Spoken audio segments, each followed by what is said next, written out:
This Family Life News podcast is made possible by the support of listeners like you.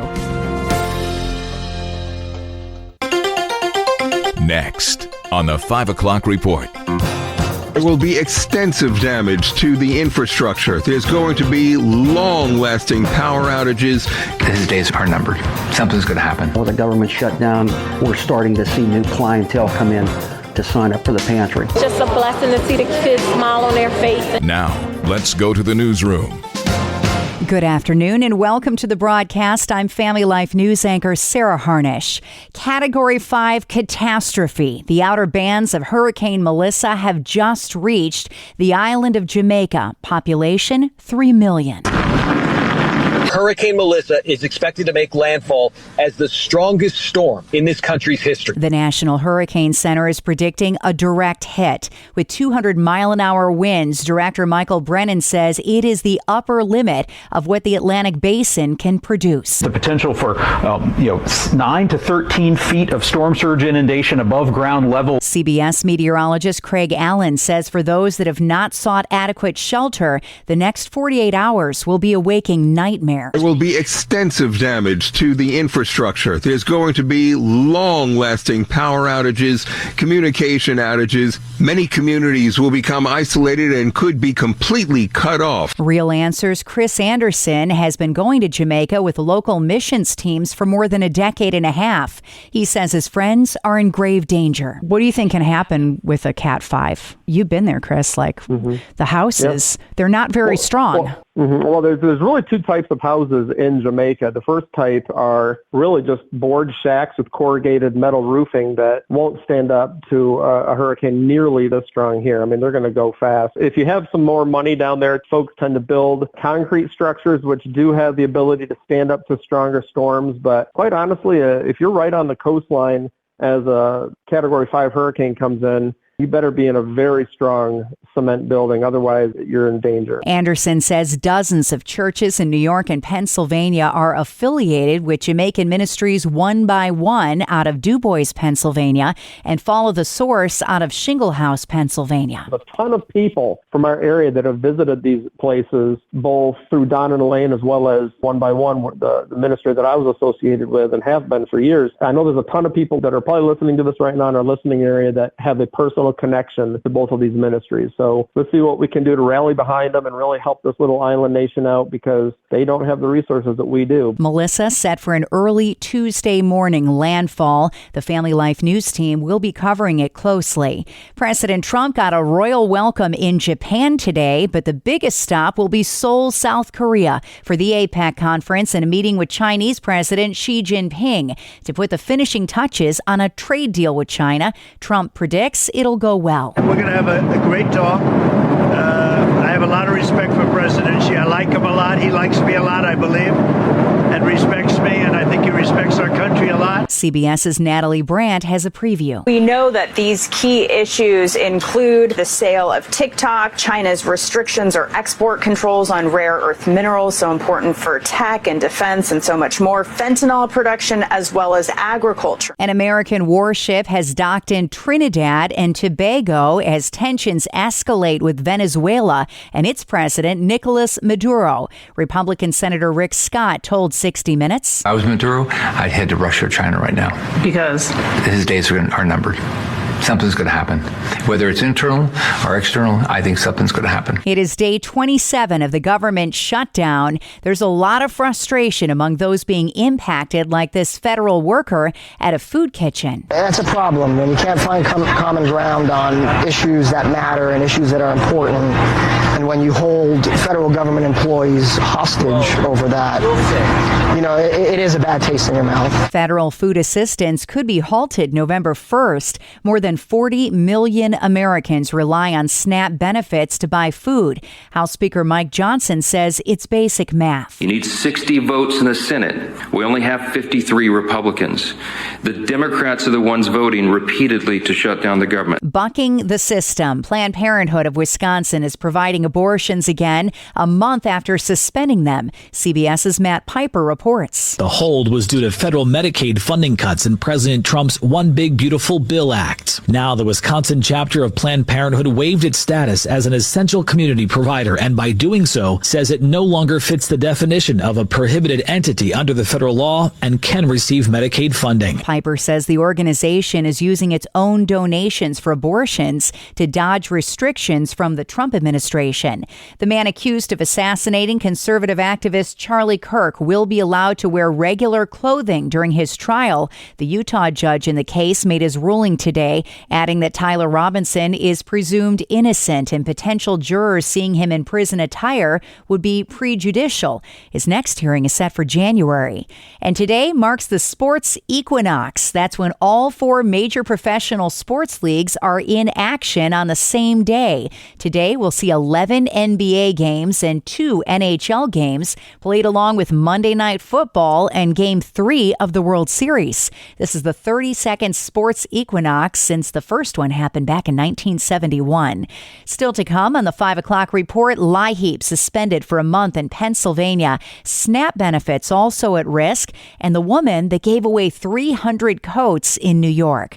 Those stories after weather. I'm Kevin Williams, and here is your Family Life regional weather forecast. Some evening clouds, then clear, frosty and foggy in some valleys. Late and low temps dropping to the mid-20s to low 30s. Tomorrow, bright and sunny, high temperatures 50 to 55. And we'll have mostly sunshine on Wednesday in New York State. Sunshine fading behind increasing clouds in Pennsylvania. High temperatures on Wednesday, low 50s. Rain and wind expected to arrive late Wednesday night and Thursday. All right, Kevin, thank you. Checking the stories, making news where you live across New York and Pennsylvania. Pennsylvania's low-income home energy assistance program, or LIHEAP, is being delayed due to the ongoing government shutdown. NBC 10's Matt DeLucia. This will be delayed by a month, and this is because they say they haven't received federal funding. So it was supposed to start November 3rd, and now it's going to start December 3rd. This service is very important for people who need financial assistance for utility costs during the winter months. The state DHS says that it usually gets about $215 million a year for LIHEAP, and Pennsylvania cannot foot the bill for these added costs. The Salvation Army says it'll step up and help out as much as it can. Spokeswoman Lauren Fair. We are anticipating an influx of requests for assistance. As you know, the weather's getting colder. People are starting to turn on their furnaces, and those bills are going to go up. Last year, nearly 300,000 households across Pennsylvania received assistance through the LIHEAP program. Pennsylvania is also warning SNAP residents that if the government shutdown continues, benefits may not be available starting Saturday, November 1st. Todd Lonsinger is the director of the food pantry at the Greater Johnson Christian Fellowship. And now with the government shutdown, we're starting to see new clientele come in to sign up for the pantry because people just are in a bad way right now, with the loss of food stamps, the unemployment. So we're seeing a lot of stressed people right now. He says they have an adequate supply of dry goods, canned food, and so-called non-perishables, but they have a limited amount of meat and eggs on hand. He says they give those items out based on the size of the families in need. In New York, Governor Hochul added $11 million to the hunger program amid SNAP benefits because of the government shutdown. Police believe multiple gunmen may have been involved in Saturday night's shooting at Lincoln University in Chester County, Pennsylvania. District Attorney Chris DiBarina Sorobe. We're operating under the belief that the shooter or shooters in this case did not come here with a specific design to cause a mass casualty event. We believe they would have operated differently. One person was killed, 6 others wounded when shots rang out near the school's International Cultural Center. The shooting happened during homecoming weekend. Lincoln University is a historically black university located about 45 miles southwest of Philadelphia. And some central New York kids will be warmer this winter thanks to the efforts of a kind-hearted woman who says she's just being herself. Tanya Being Tanya is the name of a growing effort by Tanya Swift Freeman to collect and give away free coats to anyone who needs them. Telling WSYR she started small out of the trunk of her car, but now donors are helping the effort to grow. They all just joined in and they helped me out, and it's such a blessing. It's just a blessing to see the kids smile on their face and just want to come and and just have fun. If we can just show more love, I think this world will be a better world. This year, Tanya Being Tanya has given away more than 300 coats around Syracuse. Next at 5, no phone zones in schools in New York and Pennsylvania. It's Dr. Ralph Kerr and our own Bob Price. Let's listen in. New York has a state law that establishes no phone zones, and Pennsylvania is now considering one as well, but it is a little different than New York's. If you would explain the difference here. First, let me just say that it appears that the feedback from the no phone policy in New York State is working quite well. So I understand why Pennsylvania may have said, gee, maybe we should copy that. The one difference is that currently in Pennsylvania, school districts set their own policy in terms of the cell phones, but this legislation is going to be very similar to New York's, which is bell-to-bell ban on cell phone usage by students. The biggest difference, however, is, and the language is really vague, exceptions for medical or other approved needs.